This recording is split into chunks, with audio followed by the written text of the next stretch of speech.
In the middle of the ocean, a helicopter and 3 motorboats with a rescue team approach a crash site. It turns out a NASA capsule has had an accident and the astronaut Sam has to be retrieved. They put her on a boat and quickly take her to the hospital. Sometime later Sam wakes up feeling extremely dizzy. As she looks around the room, she's shocked to find a pen floating above a tray. She's about to reach for it, but she gets distracted by some people entering the room. When she looks again, the pen is on the tray. Then Sam throws up and the doctors tell her it's normal. They ask her a few questions to check on her mental health and she tells them about the pen. The doctors explain that anti-gravity hallucinations are normal too. Sam's hand is swollen but not broken, so she probably just hit her hand during landing. They want to know what happened, so she shares her story. Sam got some coordinates from mission control and everything seemed to be on track, but then she thinks she hit something. Sam believes she fell unconscious during freefall, but she isn't sure about that either. The doctors say that something pierced the capsule and broke her helmet. They don't know what it was, but they assume it was meteorite debris. The particles on her suit are being analyzed for answers. Later Sam is visited by her husband Mark and their daughter Izzy. However, since she's still in quarantine, she can only talk to them through a glass wall. Her father William also comes to see her and informs her that the Pentagon is going to join NASA to investigate the crash because they want to decode some mysterious frequencies they detected during her re-entry. A government house has been assigned to her so she can recover without reporters bothering her. A doctor interrupted the reunion to take Sam away for more tests. She touches Izzy's hand on the glass and promises to see her soon. When it's finally time for Sam to move, a full convoy takes her to the house in the middle of nowhere. Dr. Michelle gives her a tour, explaining that the government bought the land in the 50s for weapon testing and nowadays it's a house for diplomats. There's a telescope outside so Sam won't miss space. When she tries to use it, she hears a painful screech and starts feeling dizzy as she sees visions of strange memories. Michelle tells her it's common and comforts her until the noise disappears. Afterward, Michelle reminds Sam to expect all kinds of symptoms like nosebleeds and hallucinations. She needs to concentrate on recovery if she wants to get back to work since she'll have an assessment test in 2 months. The doctors will come every morning to check on her. After the team leaves, Sam feels a terrible headache so she takes her temperature, but she has no fever. She also moves her bandage to check on her hand and notices an awful bruise. Then she starts unpacking, but she has to stop when her nose begins to bleed. Sam goes to the kitchen to get a cloth for her nose and receives a video call from her best friend Val. While they chat, Sam suddenly freezes and stares at the backyard for several seconds.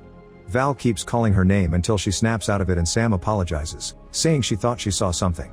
After she moves to another room, something moves in the shadows outside. The chat continues and Val advises Sam to downplay her symptoms so she can get back to work soon. After the video call ends, the lights in the house start flickering and a loud noise can be heard in another room. Sam goes to investigate and finds the floor covered with dirt and rainwater. There's a chair on the floor and the backyard door is open. Sam goes outside to use the telescope. She looks around the woods and notices something moving in the shadows, but it quickly disappears.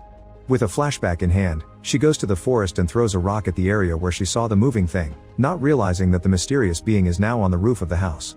Suddenly she starts hearing the screeching sound and sees the same visions full of lights and people walking in a dark crash site. The next morning Sam wakes up and realizes she isn't wearing the bandage. She also notices that the bruise is spreading.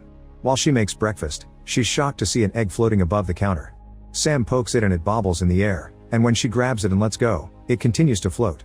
However, when the medical team arrives, the egg falls and breaks on the counter. The rest of the morning is spent with Sam going through dozens of tests. While exercising, she feels a sudden pain in her foot and claims it's just a cramp.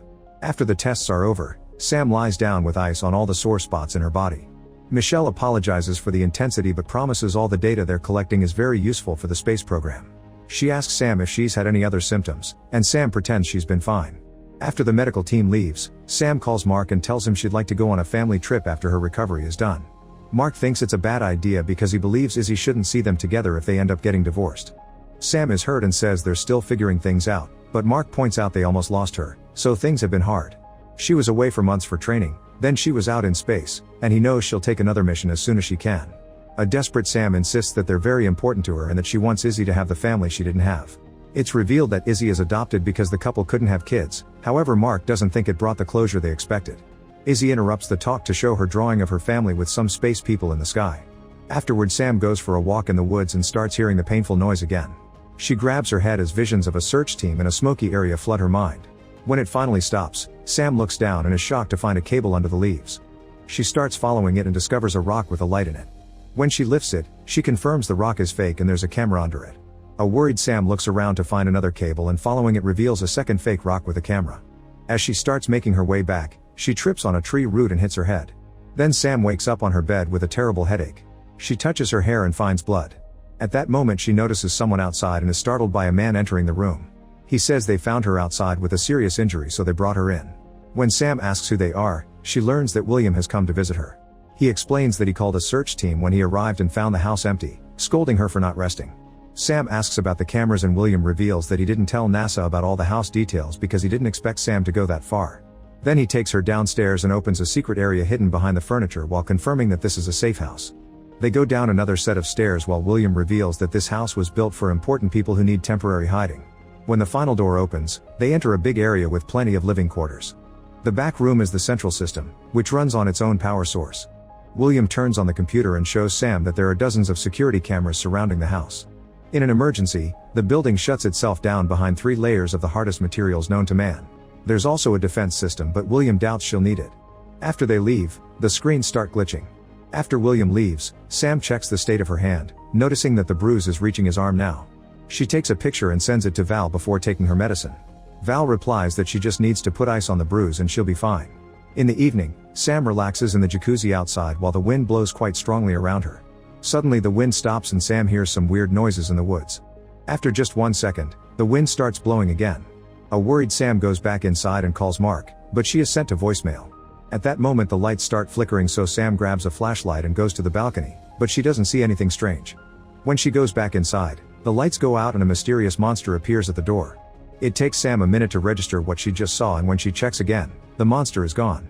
Then the lights come back and Sam decides to open the door. She looks around with her flashlight but doesn't find anything this time either. Sam goes back inside and makes sure to activate the alarm when she locks the door. On her way to the bedroom, the house AI suddenly announces that there's been a breach, so lockdown is initiated. Metal panels raise to block all the doors and windows, leaving Sam locked inside. She immediately tries to make a call, but her phone has no service. After the screeching sound hurts her ears again, Sam hears a noise behind her and turns around, but there's nothing.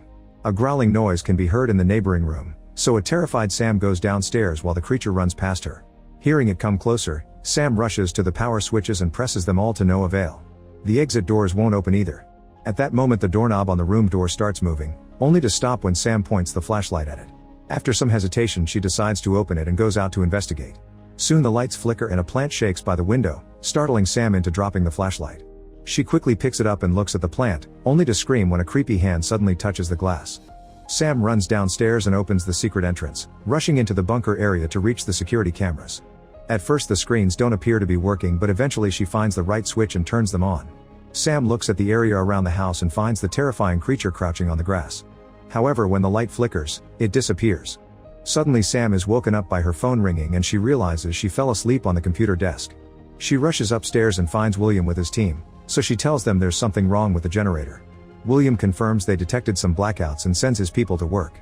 Sam tells him that something entered the house, so William promises to check the security footage. Afterward the tests begin. Michelle looks at the bruising and admits it doesn't look normal, so she'll make an appointment for x-rays. Sometime later Mark and Izzy come to visit Sam. While William spends some time with his granddaughter, Mark and Sam go to the woods to have a private talk. Sam tells him she saw a creature that isn't from this world and wonders if she brought an alien with her when she landed, since her mission was about broadcasting signals into space. Before Mark can respond, they're interrupted by Izzy. Then William and Sam check the security cameras. At the time Sam saw the monster, the screens start to glitch, but there are no monsters on the grass. William thinks she's seeing things because of her stress and reminds her to rest. After William goes upstairs, Sam makes the computer scan the house and it detects 9 people, which match her family and William's team. Izzy and her parents go for a walk in the woods and Mark actually shows some affection. Suddenly they hear a weird noise and notice that Izzy is missing. They desperately start looking for her until Izzy startles by appearing behind them with a dead bug on her hand. All bugs in the forest start screeching and one even crashes into a tree, scaring the family into leaving. The noises get louder as they run into their shock. Thousands of bugs start flying out of the woods. The family runs to hide in the house and watch in horror how all the bugs land on the windows to the point that they block the sunlight. Moments later, the bugs are gone and the glass is incredibly sticky. When the couple takes a look, they find all the bugs dead outside the windows. A cleaning team soon arrives to take care of the mess and a NASA officer theorizes it was an environmental issue. Sam asks for any updates on the tests they were running on her capsule, however the labs don't have the results yet. Mark leaves with Izzy but promises they'll visit her again tonight. Afterward Sam realizes her foot feels strange and takes off her shoe, only to discover her toe is bleeding. She rushes to the bathroom and takes off her sock to wash her toe, but a closer look reveals that the wound goes all the way up to her leg. When she touches her toe, she screams as the nail comes off. After bandaging her foot, Sam puts some ice on her bruised arm. The lights then start to flicker, so she pushes a table against the back door in fear. She also searches the internet for weird bug incidents and learns that geomagnetic disturbances may be the cause, which some people connect to UFO sightings and abductions. Pictures in the article show creatures and people with bruises like hers. Feeling something on her back, Sam runs to the bathroom and looks in the mirror to discover the bruising is on her shoulder blade too. The lights flicker again, so Sam rushes to activate the alarm before running downstairs. Weird noises can already be heard in the other rooms. At that moment, Mark calls to inform her he's on his way, and Sam asks him if she was a good mother, leaving Mark confused. As the lights continue to malfunction, the house AI announces another breach followed by lockdown. Sam tells Mark that there's something in the house before she hears some noises getting closer. Soon Mark's voice on the phone becomes gibberish. Sam's taking the stairs to the bunker when she suddenly feels an unbearable ache in her back that makes her fall. Sam rolls down the stairs and lands rather painfully. When she touches her back, her hand finds a mysterious gelatinous substance. After noticing that her cell phone is broken, Sam hears the noises upstairs and runs to the computer. She checks all the cameras, yet she can't see anyone. Then she scans the building and the computer tells her there's another person besides her. The screens start glitching as a monster finally appears inside the house, so a terrified Sam turns them off. The computer runs another scan and now confirms 2 more people on the upper floors. Sam tries a few buttons and the ceiling starts ejecting smoke in the corridor. She runs to the next room and finds the kitchen, only to hear the noises there. After hiding behind the furniture, Sam sees the reflection of the monster on the oven. Luckily it doesn't see her and moves away, but when she tries to sneak to the door, a second creature comes in and she has to hide again. Sam waits for this one to move too and rushes through the door. Next, Sam hides in one of the bathrooms and blocks the door with furniture. Suddenly her bruised hand starts aching, so she removes the bandage, only to discover that her skin is covered in a mysterious substance. The creatures are pounding on the door, so Sam hides in the shower right before they burst in. Noticing a vent, she kicks the lid in and manages to open a panel that lets her run between the walls. Outside the house, Mark and Izzy arrive and notice that the building is in lockdown. Mark tries to call Sam to no avail, so he leaves the car to investigate. Izzy sees something nearby and runs out on her own. Mark follows her and finds her pointing at a light in the forest. Back so Sam, she returns to the corridor and takes the stairs, but the monster grabs her leg and makes her fall. After some struggle, she manages to kick its paw off and keep moving. Sam sneaks into another space between walls as her wounds glow brightly. Eventually she finds a ladder and climbs out through a hatch in the forest. As she runs among the trees, more of her wounds start glowing and she keeps hearing the sound of the monsters, but not her family looking for her. On the road near the house, William arrives with a team of armed men. He reminds them that they're dealing with something very intelligent before sending them out.